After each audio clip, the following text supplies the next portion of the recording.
Yes, good morning, students. Today we are going to discuss the question answers of chapter number 10, India after independence. So, first question says, name three problems that the newly independent nation of India face. We have to tell any three problems that when the India got independent, after independence, that those problems India faced about. So, first is, as a result of partition, 8 million refugees had come into the country from Pakistan.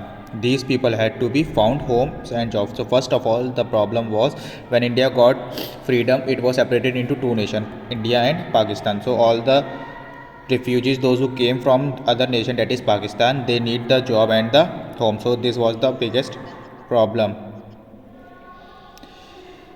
Second is the Maharajas and Nawabs of the princely state, that were almost 500, had to be persuaded to join the new nation. That means all those who were the Maharajas and the Nawabs of the princely state, जिनकी अपनी अपनी states के nawabs थे और महाराजास थे, they were called, means they had to join the new nation, means they have to build a new nation, they have to come together and build a new nation. So they were need to be persuaded.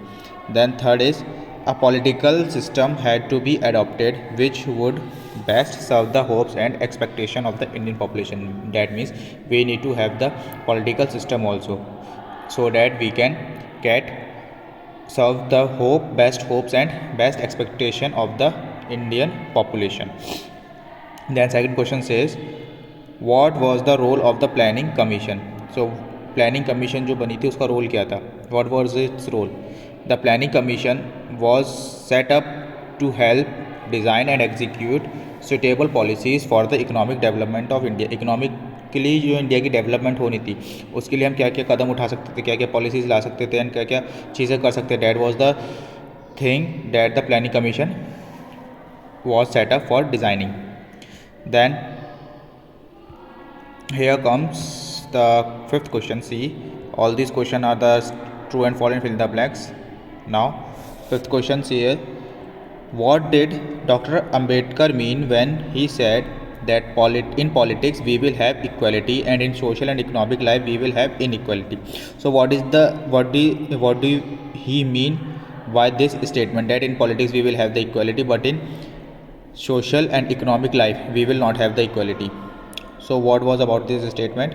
So according to Dr. B.R. Ambedkar, political democracy had to be accompanied by economic and social democracy. Means if we are choosing our leader, if we are choosing our representative, then that representative or the democracy that we are getting in politically will be accompanied by economical and social democracy also. Means we should have that economic democracy and social democracy. That means we should be able to choose our economic lifestyle and we should be able to choose our social lifestyle also. Then only the political democracy can come up. Giving the rights to vote would not automatically lead to the removal of their inequality, such as between rich and poor or upper or lower caste. He meant that if we are giving the right to vote to all the people, then it is not compulsory that they will also be benefited, and there will be no gap between rich and poor and between low caste or higher caste. As it was going on, it will go on same.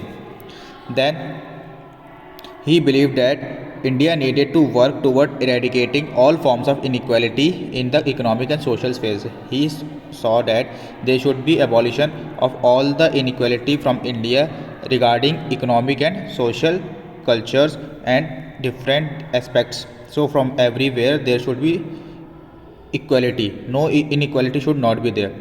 Only then would the equality granted by the constitution in the sphere of politics, that is one vote for every adult Indian citizen, be of any value. Then only then only the word democracy in the politics will be beneficial and it have some value in that purpose.